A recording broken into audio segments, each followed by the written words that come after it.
Okay, welcome to my summer recap. We've got 34 games that I played in the summer. Since leaving my house and then since coming back to Toronto, I played 34 different games. That's not as many as I wanted to, but it's a decent amount.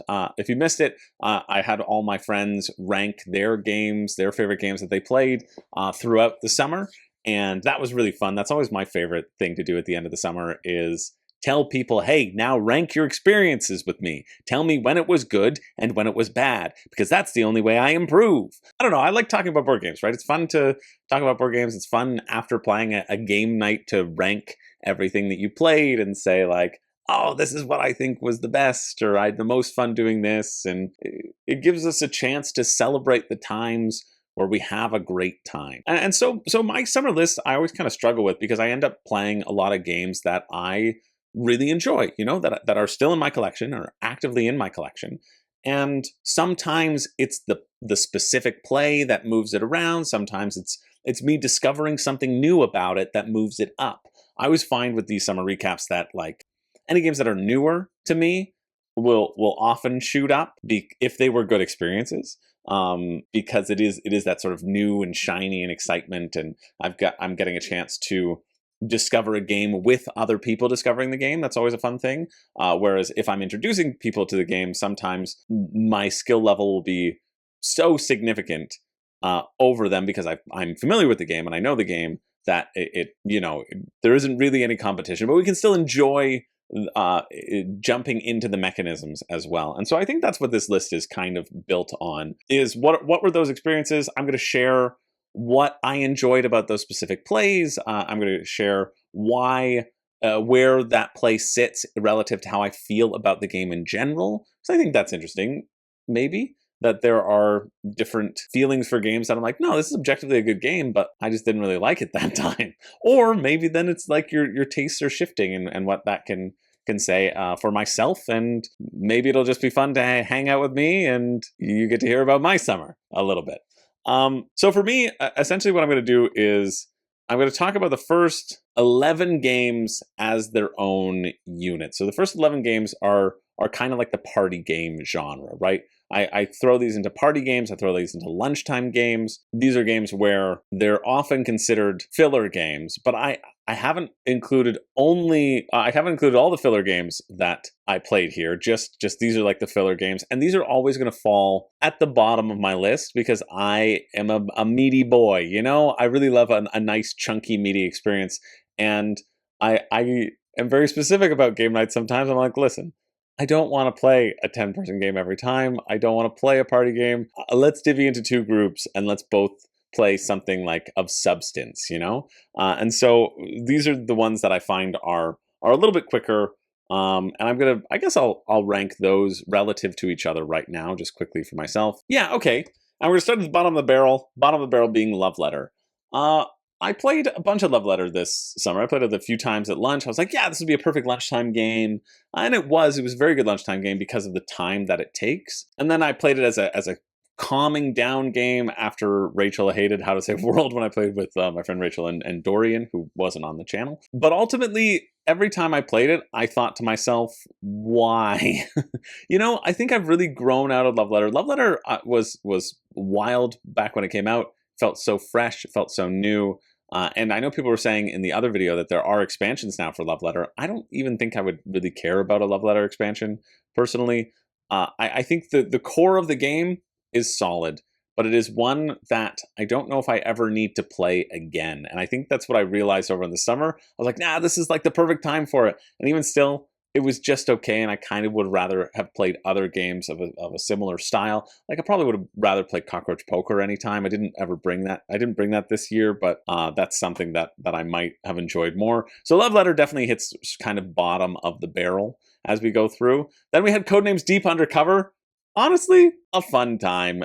Codenames Deep Undercover is like the funny card game version of Codenames in that you have dirty cards, but you also have like war cards or like, yeah, we can freak, stone, strip, swallow, strap, waste, toy, wang, screw, wench, sweat.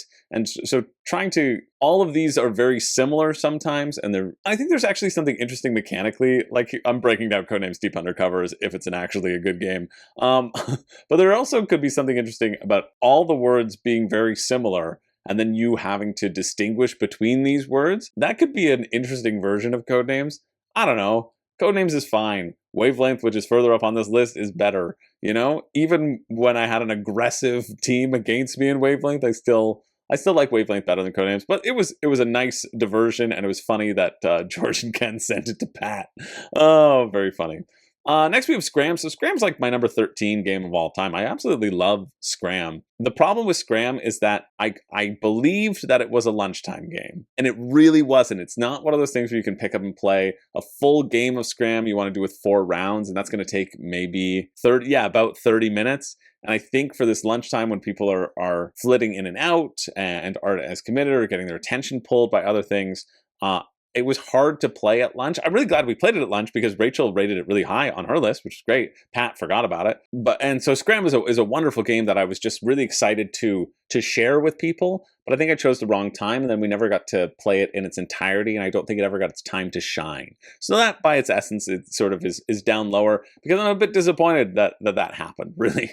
One Night Werewolf is great. I mean, One Night Werewolf is always going to be great. I love it. I always have a good time with it. I had a very similar good time. I imagine, don't remember what happened, so it shows that it wasn't that memorable. Also got to get some Bananagrams in, which was fun. I definitely was cocky at the beginning, was overconfident, and was going a bit slower, and so I lost the first round. And then I said, well, you know, I guess I can go full out and go into high gear, and then I was able to win the rest of them, so that was fun. So it's always fun to play Bananagrams. I love Bananagrams. I think it's so good. I think it's a great game. I love speed word games. I'll F with Boggle any day of the week, you know? I'm happy. Just making words, I'm happy. Wavelength, again, always a fantastic party game, even when Pat is incredibly aggressive for no reason, when we're just trying to have ourselves a fun little time. But yeah, we lost abysmally, and it doesn't even matter because you get to have that feedback, that discussion that happens after every single one of the clues. Sushi Go Party, definitely up here because you bet your boy included miso soup, and you bet I played it every time, although it's a little bit lower because one time there were like 5 miso soup in one hand, and that meant that you couldn't really play the fun miso soup game that I wanted to play, and I was very sad about that. But for the rest of it, yeah, enjoyed it. Didn't get any dessert, and that's what made me lose. But, you know, I quite enjoyed Sushi Go Party. Again, I'm always kind of hesitant about Sushi Go Party because I feel like Coup G54, having to do the setup and doing the mixing and matching is sometimes annoying when you just want to play a quick drafting game. But I thought this was fun, so it was fun to play.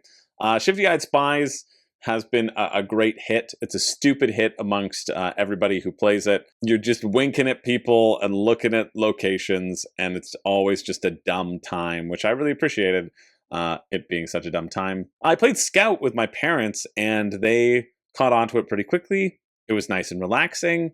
I'm very happy that I played it with them, and it reminded me of why it's number 100. Wow. I think it's a good game. I put it as a 7. What did BGG say? Good. Usually willing to play. And that's exactly what it is. But I think Scout would have been a better lunchtime game than a lot of these games. This is Pat's copy. So it's just good for me to remember for next time. Then I have Avalon at number 2 out of all of the sort of quick party games. Avalon, again, I love Avalon so much. It's one of my favorite games. We had a particularly great game as well. Rachel killed it as Merlin, and Matt got really lucky just with a lower player count. It's easy to throw a dart and convince other people that it was Rachel. Otherwise, Rachel had blended in. It was perfect, and Matt just got lucky. He just got lucky, but it was a very fun game. Solid game. And the number 1, because they were all disparaging it in the video, everybody apparently in the cast hates Coup. And I don't understand. I think Coup is great. I think Coup is legitimately a great game. And the fact that everybody hated it, I don't know. It made me reevaluate, like, was I just forcing people to play this game? And clearly I was. But yeah, I really enjoyed playing Coup at lunch. I think it is the perfect lunchtime game because people can drop in and out. It supports up to 6 players. Everybody can get involved. It's quick games.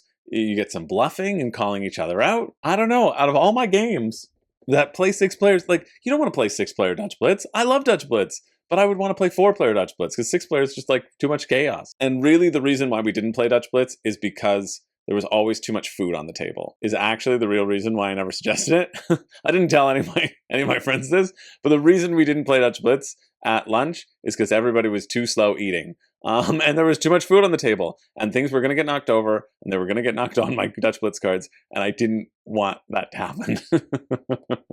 And I also didn't think there was enough time for a full game of Dutch Blitz as well, so I didn't want to play like just a couple rounds. But Coup, you play a round and it's done, right? I think Coup is just such a great lunchtime game that apparently every single person in the cast hates.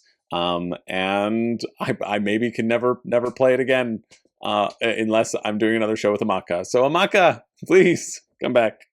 Yeah. So that's the end of my sort of party game genre, filler game genre. And now we're going to get with the games that I played that have a little bit more substance to them, with a couple like smaller ones in the mix. And we're going to start with the bottom of that. So we've how many? Well, if it was 34 minus 11, so we should probably have 23. Okay, clearly I had 37 games, and I didn't realize it. Okay, 26 games to go through. But we're going to go through them pretty quickly. Unfortunately, at the bottom of the barrel is Molly House. I really wanted to like this game. I was very excited. So I played this with Matt and Copeland. My patron Copeland was in town visiting. Who else? I gotta check this. Oh, Sia. We played this with Sia. This was one of Sia's only games. And Sia actually walked away talking about it a lot and really enjoying it. Sia didn't play that many games with us, but also remember the cast. I have a few issues with Molly House, and I think this is core to Worthy Gigs games. There's always this thing where you're pushing, they're semi-cooperative in a sense, just in that everybody can lose, right?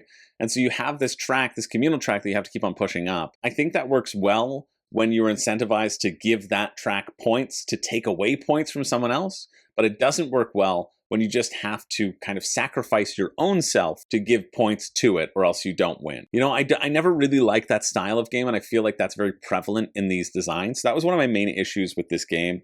And I also found, too, the roll and move was okay. It was mitigated a bit in that, you can move 1 spot, you can move 2 spots, maybe 4 spots, but sometimes you wanted to do a thing, you had all your cards lined up, and then you just couldn't do the action that you wanted to do multiple times because of the dice roll. And then when it came around to, again, things had shifted so significantly, maybe the round was over. I don't know. I just didn't find the puzzle of it to be very interesting. I was really expecting there to be more tension of, like, do I turn informant or do I not? But it was such a minor part of the game as well, to have that idea of like, yeah, I'm putting this token face down and somebody can go and investigate it. And if I'm the informant, then I'll lose points. But I knew I was going to be investigated by everybody around the table, so it wasn't really a choice for me. And there was also this one item that if you got it, it basically was like an extra life that just they kind of came up really randomly. The items felt really random, and if you could get to them in time because of the rolling and moving, also felt very random. I didn't mind there's an element where you're building up like reputation in one specific suit, and you're balancing out like, I want to keep this much reputation because then I can get a ton of points every time I go to that spot, versus, oh, but if it's raided, I'm going to get like indicted more than somebody else, which you can either lose 5 points or get hung and lose the game entirely. And that's why you might want to turn traitor, because you don't want to die. I never really found that tension that like Cole has spoken of to me specifically, which I was really looking forward to. And so yeah, I was kind of let down by the flow of the game and just how kind of random it felt. And it was a real shame because I really love the theme. I absolutely love the theme. I want so much more queer representation in board gaming. I think that's so important and so cool. And I just want a good queer game, that this is so historically researched. The feel of it is great, but for like the strategy of it and the cutthroat of it, it feels more like an experience that I was happy to sort of experience and spend the time thinking about all of people in the LGBTQ plus community who have been vilified throughout history for based around who they want to love and who they want to be and who they are as people, just because people are scared of the other. And I think that's such an important thing. It would be great to have it in a board game that was great. You know, it would be great for it to be my favorite game mechanically, and that it would suck people in, that you need these heavy mechanics in order to get people to engage with the subject matter and pull people in and make the game so good that nobody can dislike it for any reason. And then, you know, you get people who are intolerant who are like, dang, oh, I really want to dislike this game because of my intolerance, but the mechanics are so good that I just can't. You know, that's what I want for this game. It's got such lofty friggin' ambitions or potential for me, and I just didn't like it. So that was just a shame. I really wanted to like this game. I think I was desperate to like it, and I didn't. So that's why it's kind of bottom of my list. Then Fractured Sky kind of goes down to the bottom of the list as well. Not because I think it's a bad game, but because I think I would just rather play Raw. You know, I think they both give me a very similar idea of bidding on things. Here you're sort of bidding blind. With Raw, you don't know when someone is going to bid, so there is still that tension. I have the retail version of Fractured Sky. I'm very happy that I do because it takes up less space on the table as well. But yeah, it's that sort of concept, and Matt was bringing it forward of like, well, I know what you put down. There's a lot of randomness that you can't mitigate. You only have a certain amount of resources to mitigate the randomness, and you're gonna just luck into some Starfall now and again. Now, like I felt like I played a better game than everybody at the table because I really knew, based around what people were doing, where the Starfall was, what they had looked in, right? I was very proud of my deduction and reading correctly the room and then being able to plan for that. But also, I got really lucky for 3 or 4 of my points. You know what I mean? Like, I just happened to put somebody there, nobody ever investigated it, and I got a Starfall for it. The fact that this can happen multiple times, and often does, and it pretty much has happened every time I play Fractured Sky, it kind of puts it a little bit down for me if you're not ready for that randomness. It's still good, I still like it, but I don't ever see myself reaching for it when I have Raw available. And I think that, like, I played Fractured Sky and Raw in one night, like early on. I was like, yeah, they kind of feel similar. I think I do like Raw better. I think more plays of Raw has increased my enjoyment of it, and so therefore Fractured Sky is competing against Raw, and this sort of solidifies to me that I think Raw provides a better experience. I still like it though, still fun. I like the little things that you can do. I always build up my own economy. I like putting down your fortress, and then your zeros are make sense. But I also always do like a 10-0-0 game. And I feel like that is just the best strategy too. So I don't know. Number 24 is Castles of Burgundy. I don't know if I like Castles of Burgundy. I'm very good at Castles of Burgundy, but I don't know if I like Castles of Burgundy. You know? It's one of those things where, like, I've played it now a ton on Board Game Arena. Maybe I've just, like, overplayed it. Because when I first played Castle of Burgundy, I was like, yeah, this is amazing. Like, so many points. Oh, I wonder what all the combinations are. And so there is something very satisfying about it. But maybe I just don't like playing it in person. Maybe it's now just, like, a Board Game Arena game for me. I don't know. I still like watching it on World Series of Board Gaming and seeing, like, the pros play as well. But I feel like I've kind of figured it out. And so it doesn't bring me as much joy as all the other games on the list, I think. And so why it's here. I still would play it for sure. I was happy to play it. I enjoyed playing it. I enjoyed chaining things together. I had quite a good game, but it's one where if it wasn't in the World Series of Board Gaming, I could see it leaving my collection. So that's why it's kind of down here. 23, I don't know what the numbers are. Next we got Verdant. I played Verdant with Pat and Charisse like one of the early days. And Verdant's great. It's calm. It's simple. I love the double drafting effect of Verdant. I think it does this in an interesting way. You're prioritizing which ones are you going to pick first, what are you going to make better for other people's tableaus. I think the point salad of getting these specific tiles that this set is worth so much often overshadows the points of everything else. But I guess it then balances like, hey, are you going to go for verdancy or are you going to go for these like points in hand, so to speak? Yeah, I like Verdant. I'll play it a bunch. I think Verdant's like a solid. I don't know what I gave it when I reviewed it. I don't know if I was giving scores at that point. I think I gave it a seal of approval because I do like it. Yeah, I like this over Cascadia. I still think I do like it over Cascadia. I kind of go back and forth on them. Yeah, it's 4 out of 5. Yeah, I could still, that's 8 out of 10. Enjoy playing what suggested. Maybe it's going down to like a 7 for me after more plays. Cascadia is about a 7 as well, though, so that's why I put it at a 4 because I do like it better than Cascadia. I don't know. It's good. It's fun. I'm not going to be upset playing it. I always find it pretty relaxing. And my parents asked for it too. They're like, oh, what about that plant one? We really liked that plant one. So like staying power from like 2 years ago, they asked about it. And they don't remember games that often. So yeah, Verdant's good. All these games are good. You know what I mean?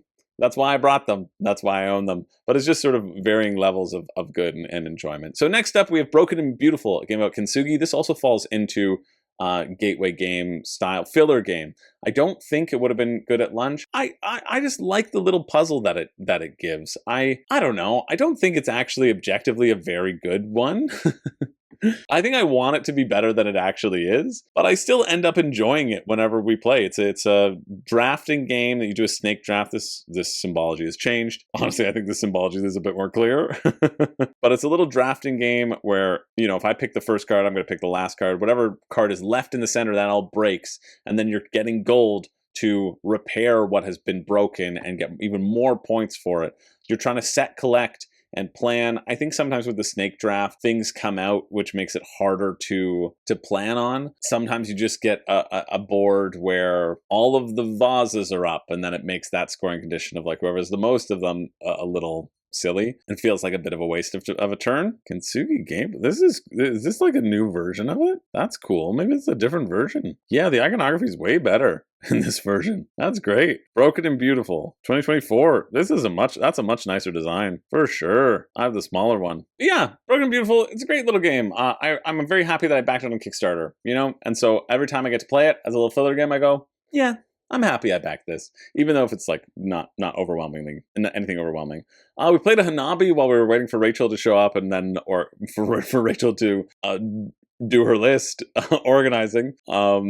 And it was great. I loved playing Hanabi with Matt and Pat because they had never really played it before, and so it was very exciting to play with new players because I normally have played this with similar people for most of my plays. So it made me really enjoy it. I enjoy Hanabi a ton. We made a lot of errors, and I could see the errors, but I was fine kind of just sitting and watching watching Matt and Pat discover ways of playing the game, and that's one of my favorite parts of Hanabi is watching new players figure out how to be effective with the clues in ways that I have figured out. Because in the past, that made me feel so clever when I figured it out. That's why I never tell anybody, because I would never deprive somebody of that like feeling of feeling clever. So that was fun. It was fun to play Hanabi.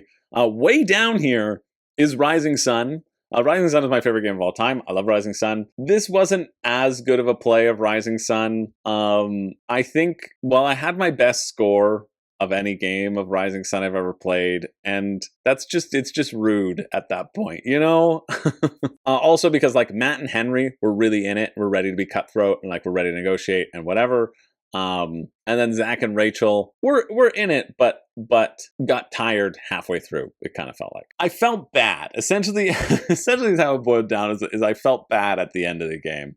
I felt like I was a little too aggressive. Even though I stand by, Matt was throwing a big old fit because Matt and Henry immediately allied at the very beginning of the game, and I was like, because they had the first 2 turns, I was like, that's fine, but like the 3 of us are gonna have to work against you guys because you're going to have a substantial lead in this first round. So the only way to combat that is having 3 people fight you. I'm like, I don't think you should do that, but this is going to be a team game from now on.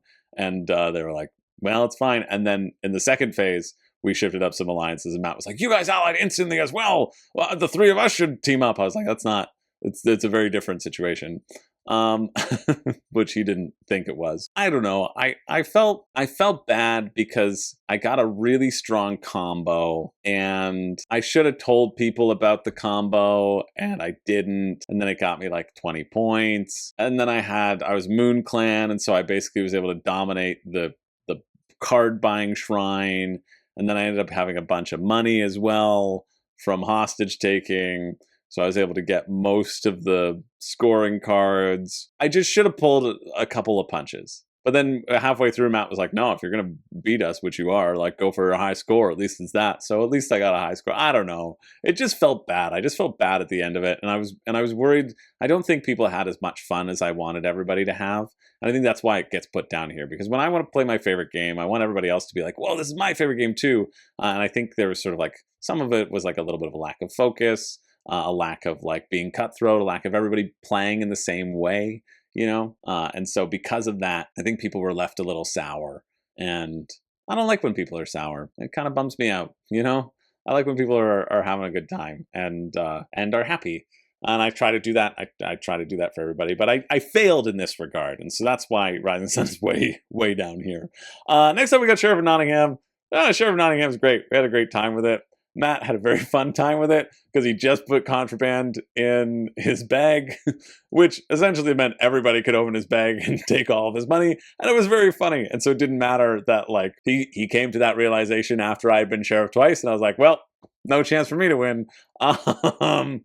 But yeah, it was fun. It was a fun game. I love Sheriff. I think Sheriff is one of the greats. It really is one of the greats. I think everything on this list is part of the greats.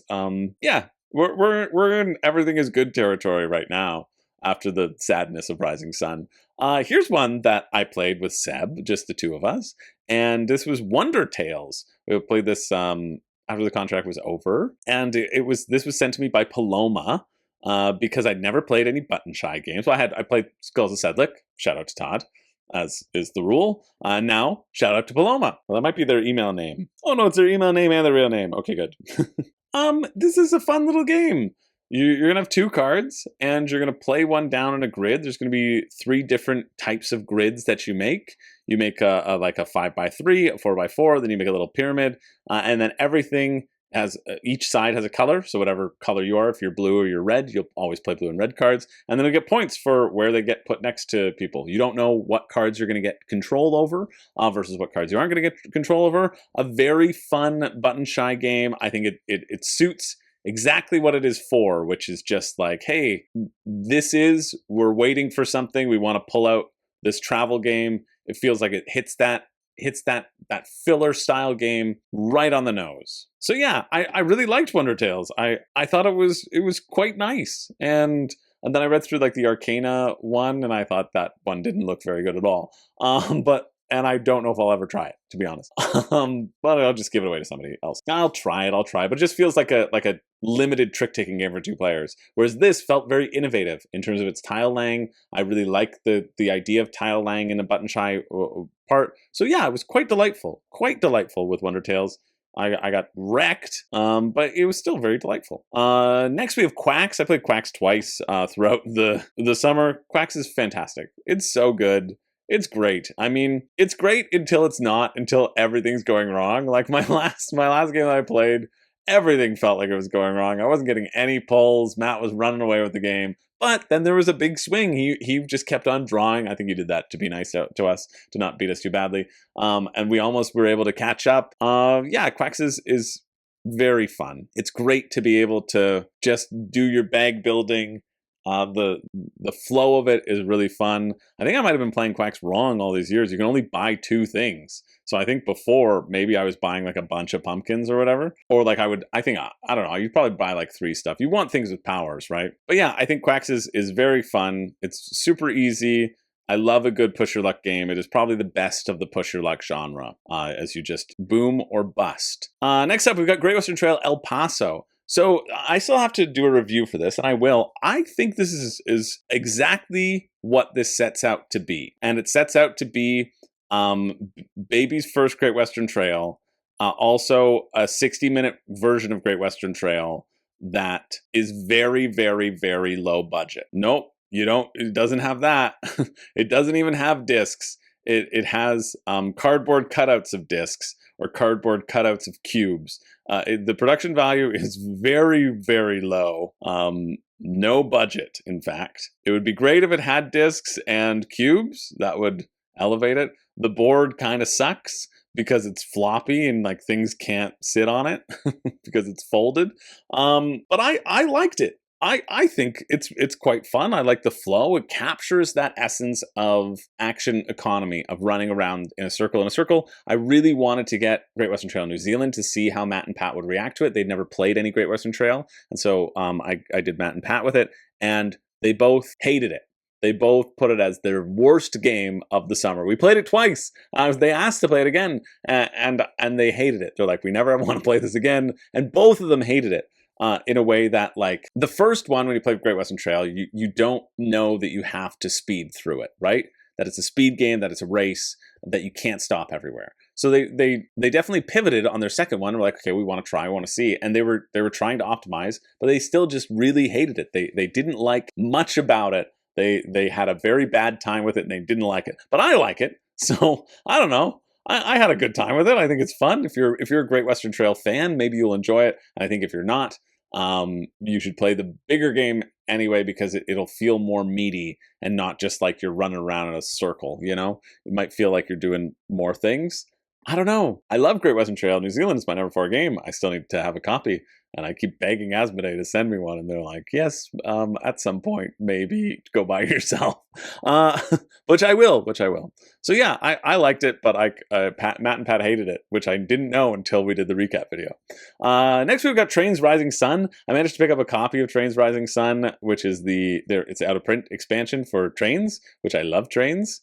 I think it's great. I love that it's got these little 2-player maps, and my favorite part about Trains Rising Sun is the addition of these little route bonuses. You drop these route bonuses, and then if you manage to connect from there to there, from B to B, you get this little card, which will let you discard this card to gain $1. I wish the incentives were much higher. I think they should be much higher. It doesn't seem like it has a point at all to be racing for these things, especially when you have to like run across the full length of the map.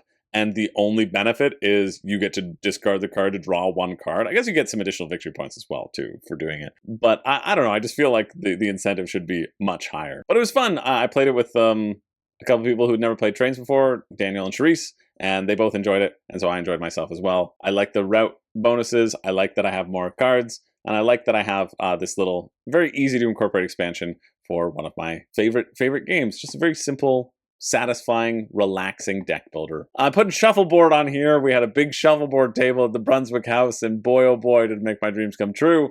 But it was also sad because at my favorite bar, or no longer favorite bar, they took away the Shuffleboard table, and that was the only reason why I was a member of it. And I hope everybody cancels their membership because it was a bad decision. But Shuffleboard is great. I love Shuffleboard so much more than Crokinole, but you do need 16 feet to play it. Distilled honestly might be a little bit high now that I think about it. Distilled could have been a bit lower. We played Distilled when Matt got in, and it was a bit of a sleepy game, and that's probably why it should be a bit lower. But I always have fun with Distilled. I feel like the recipes make a big difference. But also it can be a very slow game if you have to walk people through all the processes. I like when you don't have to walk people all through the processes, and it makes it a little bit more exciting. You can't plan too much on your turn unless you've already bought all of your stuff from the market. But yeah, I feel like I'm getting better at Distilled as well, which as I get better at Distilled and have more turns, I can see the potential for it. I can see the potential for more combos, and it's always fun to have a bunch of combos. And I really like the washback aspect of the randomizing. Am I going to create this thing that I wanted to or not? Some people don't like that randomizing and that chance, but I do. It's a little bit of a push your luck element. I think it's very fun to make the liquor, to bottle it. I like balancing all the stuff. I like the theming a lot. And yeah, I like how tight a game it is. And I'm interested to see in the cocktails, you're going to get to do 2 washbacks at the same time or something like that. So how that expansion will kind of blow the game wide open. I don't know. It would be exciting. But yeah, I quite enjoyed it. Number 12 is Camel Up. I didn't play this with any of the Shakespeare crew, but I did play it with my friend Laura on the way down. I stopped in Ottawa. So I left my house. It counts. It makes it. And I haven't played Camel Up in years. Camel Up is a very fun little game. People are trying to replace Camel Up with like Ready, Set, Bet, or that one with the hot dog people now, which seems funny. But Camel Up also works really well. You do 1 action on your turn, and you can bet on a camel. You can lay traps down for camels. You can draw a camel. You can make a camel move from the pyramid. You can commit to which camel is going to win it all and then get the most points. It's fun of deciding when to do things and when to push your luck. And it's very fun to cheer for like the yellow camel or when things happen, when there's a long shot, when there isn't. And so, yeah, it was just a great time of us screaming around the table. There were 6 of us. Great 6-player party game that you don't have to take too seriously. Number 11 is Shogun No Katana, and I think why this one is so far up, I did a review of Shogun No Katana, which should be up here. Yes, it is. There it is right there. Haha. Somebody said they liked the review. Solid review with lots of helpful details. Subscribe. I was really happy to play this, and because I was dreading it, but Copeland also brought it up, and Copeland was one who sent it to me saying like, hey, I really want you to do a review on this because I don't think a lot of people have heard of this game, and I think it's great, and I want more people to know about it. And so we played with 3 players, which is so much better than 2 players, and then we played with the Metal Katana, which again has to be an auto include. It just opened the game wide up. It allowed me to find the fun and the dopamine of chaining things together, which was otherwise a very, very tight game if you're playing it at 2 players, or because you're not getting those little drip feed of resources and income as it goes around.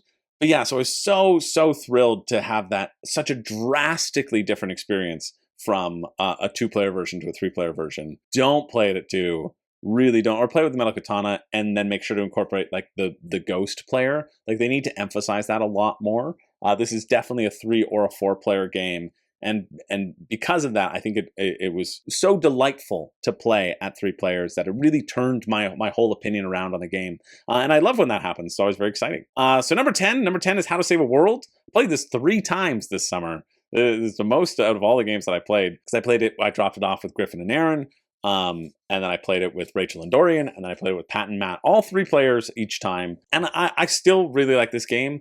I think playing it so many times in succession, I do see the incredible power of the green cards. And so it's one thing where I like try to stay away from them, but I feel like the power combo of like green cards and science tags is wild. Really allows you to do so much with your workers. But I had a really fun, the last time I played, I had a really fun boost combo, which gave me a bunch of research and wild income tracks. So that was fun. There's always fun combos that you can make, but I feel like I always vie towards the green cards because you're going to get like 5 points with them. Versus, are you going to be able to make up those 5 points with those resources as you push things through? I don't know if you get the boost cards or the other cards, right? I really like the excitement at the end of what track is going to win. Yeah, I think this is a great game. I enjoy it every time I play. I hope the more I play that it doesn't fall into just get green cards every time, because I'm kind of leaning that way. Although again, like you have to be pushing up on the correct tracks.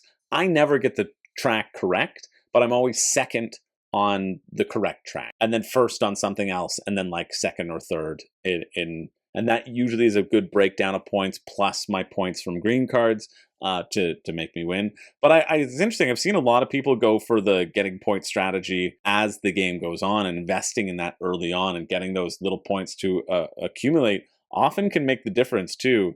Which is neat to see the differences of the text. I'm excited to try the little extra text that they added in the promo text and see which ones are broken and unbalanced. But yeah, I quite enjoy How to Save a World. I think it's a great production design.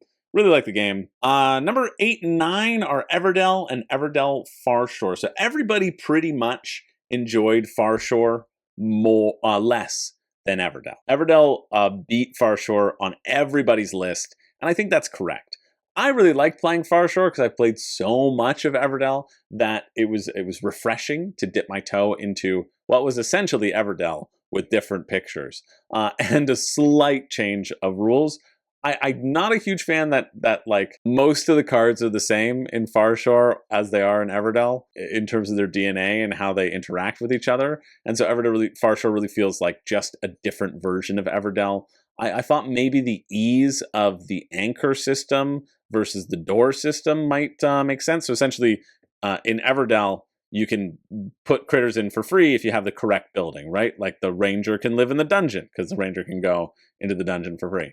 But in Farshore, you just have to have a green card and you put an anchor on that, and then a green critter can go move into it. I think then it just means for Farshore is you save up all your anchors until you get the purple cards so that you can get the point scoring ones for free is essentially what that means. So it makes it a little bit less interesting, but I thought maybe that might be a little bit more beginner friendly. I don't know.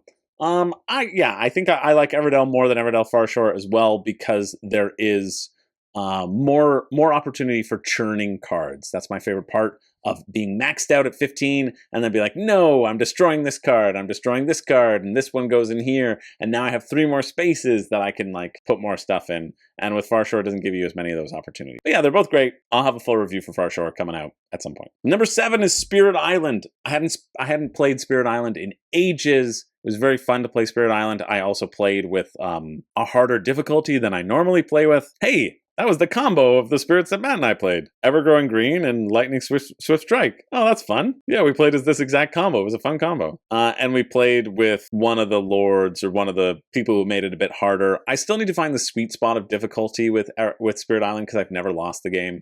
And so I'm always sort of under difficulty. But I've heard it's such a difficult game that like I was scared to implement and put in the additional stuff. But it was really fun to get it back to the table. I think Spirit Island is a really great game. I think it's one that is I have felt was very complicated, and the more I play it, the less complicated I'm worried about introducing it to new people. And so it was fun to play with Matt because we played really quickly. And I think my first instances with Spirit Island may have come earlier on in my board gaming journey, and I didn't know how to explain things better or whatnot. But it feels like it can be streamlined now, and that's an exciting experience, potential to play with other people. And the complication comes from the cards, right? The decisions come from the new cards, but that's something that is enjoyable, right? The slowdown that comes from choosing a new power is fun, and that's something that I like to engage in. So yeah, it was really fun to play Spirit Island again. Hadn't played in a long time, so that's again why it shoots up pretty high to the top of this list. Number 6 was Meeple Circus. Meeple Circus is so good. It's such a bummer because they've discontinued the app. There's no Meeple Circus app anymore, but I think if you go on to like the files, you can get the theme music. It says Google Play still has the app. I don't think it does, but you can get the music here, which is great. Or you can just put a timer on and then play your own soundtrack in the background and just have like a minute or a minute 30 or whatever. But yeah, Meeple Circus is always a hit. Its puzzle isn't that hard, but it definitely leaves the dexterity element and how much you push that dexterity leaves you open to disaster. Like I could have won by doing like one thing and said, I'm done. But I went for the gusto. I wanted to give a big performance, and then everything fell at the last moment, and I lost by 1 point. And it was very exciting. It was great. Like, it was such a memorable time. And I think a game that can provide that structure and always has the potential of that happening, if people are buying in that certain way, is great. Otherwise, if you also just get ahead, you can just be like, yeah, I'm ahead. There's my thing. I win the game.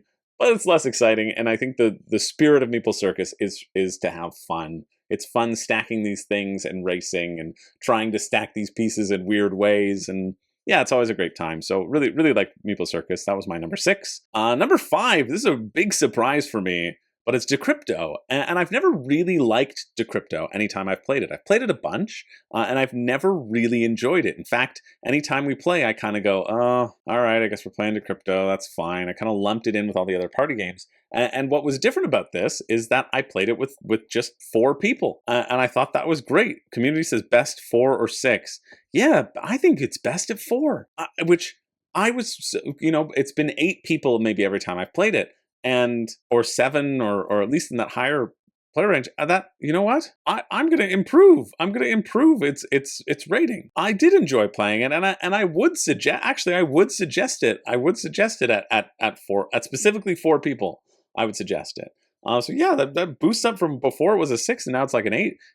It was just so delightful. Yeah, it was just so delightful. I loved playing it with 4 people because it was just like you and your partner trying to get on the same wavelength. There was a bit of downtime, but it wasn't too bad. We played it at lunch, and we were able to chat in between. It was a really nice social game, so chill. And you just got to really try to connect and figure things out with your partner. And I liked that the stakes were higher because it was only one person, right? With so many people, it's easier to suss this out. I think with one person, you're like, okay, am I on the same wavelength with you or not? So yeah, I just really, really enjoyed my time with Decrypto at 4 people. And this reason why it's so high up here for me is because I was shocked because I wasn't really looking forward to playing it. And I was kind of like, okay, I guess we'll play it. And then it was just so refreshing and delightful. And I love those little surprises that happen. So yeah, that's why it's number 5. Number 4 is Libertalia, Winds of Galecrest. This is also kind of going up in my esteem because we played it with a lot of people. We played it with 4 people, and then we played it with 6 people. I just love a game that you can play with 6 people that feels meaty. Everybody really enjoyed it at 6 as well. Like, this was super high up on everybody's list on the video, and I think that also makes it high up on mine, because I like when other people are having fun too, you know? I like seeing people get excited about mechanisms and get excited about their moves and the mood around the table to be really fun. Yeah, even though there were some situations in it where I knew what everybody was going to play and I was not in the correct position to do anything about it, then some people could get frustrated with that. I really enjoyed it. I also made a colossal error. I played the wrong card. I played a card that I thought was going to get to activate in the dusk, and it activated in day, and then it just killed my entire game. But the interaction that happened amongst everybody in Libertalia, with everybody playing the cards and the different cards, especially with 6 players, like, really, I really liked it at 4 too, but playing it at 6 with like the more interactive side, I think that helped it shoot up for a lot of people.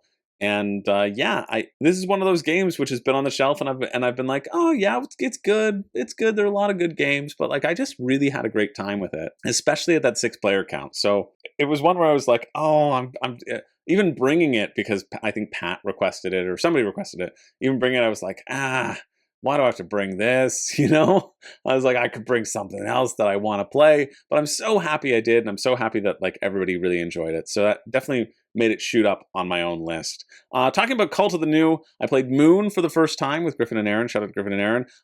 I am Griffin, if you're watching, and Aaron, if you're watching, I'm sorry that we didn't play Kingdom Death. I really wanted to, and then I just ran out of time. You know, what a bummer. I really let you guys down, I know. But I really liked hanging out with you, and it was fun playing Moon. And so they taught me Moon, which is a great drafting game. Really, really good. It's a great replacement to Seven Wonders. You are collecting things that will give you resources, you know, or that will give you endgame points, and that will give you abilities. You also have, as you're passing these hands around, and then each hand also has a special ability that you get to activate every time as well. There's a lot of things that you get to do on your turn. There's a lot of interaction of the cards. This actually was a friggin' huge card for me. I was like, I just bought it because it was the beef trees and it was something I could buy. But it ended up being so clutch, and I wasn't aware of the strategic implications when I purchased it either. Yeah, you're fighting for these objectives. You're racing for objectives as well. It's 3 rounds like Seven Wonders. A great Seven Wonders replacement. The art is fun, but it's all about the symbols and just building these tableaus and fighting for different points and getting the most points that you can from your cards. It's great. It was delightful. Again, delightful, refreshing. I felt refreshed. I really enjoyed myself playing this. So it was number 3 of the summer. Number 2 of the summer is friggin' Revive. I mean, Revive's in my top 10 games. I played this, well, just once, but then I played on Burgundy Arena too. I think it's just such a friggin' slick system. I'm never going to get tired of engaging with it. I will never get tired of like pushing up these tech tracks and feeling excited as I go up the tech track. And I know my points are going up too as I hit the right spots and try to balance that with doing the most as I can on a turn. Oh, it's just great. I have such a great time with Revive. You know, I didn't want this list to just be like my top 10 games, but now that I see what this one is and what the number 1 is, I'm sorry, it ended up being the top 10 games. The top 10 games for a reason. They were great plays. People had fun. I also had fun. Revive's amazing, as is Dune Imperium Uprising. I mean, it's Dune Imperium Uprising, fantastic. It's so good. I've now lost this game 2 times in a row. I'm on a huge losing streak. I have no right to call myself a World Series of Board Gaming commentator on this. Ugh. I mean, I have lost to a tiebreaker every time, which is even more frustrating. But yeah, Dune Imperium, I don't need to win to have fun. That's true for a lot of games. But I just love building the deck in this. You know, it just is, as you race for those points, it just feels so friggin' good to experiment with different builds. The deck building in this game is just friggin' fun. It's so fun. I love the battles. I love that you're experimenting with your different engines and trying to get your engine off the ground quickly. It never overstays its welcome. This is a game that's done in like 8 turns. You'd think you would miss not being able to cycle through your deck that much, but you don't, and then it makes those powerful cards feel even better Some of the cards feel so powerful, and if somebody gets it early on, it feels like it's game over, but you can still always climb your way back. It's just fantastic. It's a fantastic game. It was my number 6 game when I did my top 10, and I love playing it anytime. Anytime I'll enjoy playing Dune Imperium. That's it. That's the list. That's the full list. I was closing tabs as I went, so I forget them, but a pretty solid summer of board gaming. Again, like I said, most of the games on the list I really enjoyed. I had a great time. I had a great time introducing them to new people, to people who had never played them before or who wanted to play them again. Some of my favorite things, it's my favorite thing to do on a contract is get to introduce people to games that they will really like. That was one of the benefits of Libertalia. Like Matt and maybe Pat were both like, yeah, we both want to go out and buy this. Like, it was so good that they want to have their own copy. And I just think like having that kind of introduction or that kind of impact on someone's life is just like so fun, so exciting. But yeah, that's it. That was my summer. That was my summer. I also was in 3 shows over the summer, had to do some WSBG work, still was trying to film videos, but that's why I got down to 2 videos at the end of it, because I did not have the time. We did at least like 50 shows over the summer. We only had 4 shows that were rained out all summer. Actually, 2 shows that were rained out. One that was canceled early on because of sickness, and one because there was a woods ban, because there was a literal drought, because we didn't get any shows canceled. So it was a very busy summer for me, but I was so happy by the amount of games that I was able to get people and force people to do, and the amount of time that I got to spend with people enjoying my favorite hobby and sharing the things that I love with them. So it was great. I also played some Quiplash too. Throw Quiplash in there. Quiplash is great. Jackbox, awesome. I love seeing everybody else play games that I didn't play. Like, I didn't play Cosmic Encounter, I didn't play Inish, but I know people played them as well. And so that was just like delightful for me. Really great summer. I hope you've been having a good summer as well. And if you're busy, that's okay. You'll get to play some games at some point. And when you do, I hope they're refreshing and relaxing, and they live up to the last play. In fact, surpass the last play. That's what I hope. I hope they don't go down. I hope they go up. And I hope you have a great time with them. That's it. My name is Chris George. I do not have a catchphrase. And I don't have a summer anymore, because it's over. Summer's over. Bring on the pumpkin spice latte. I've never had one in my life. Yeah, because I'm too cool. I'm not so mainstream, okay? I'm edgy. I don't drink coffee. I just take your lifeblood.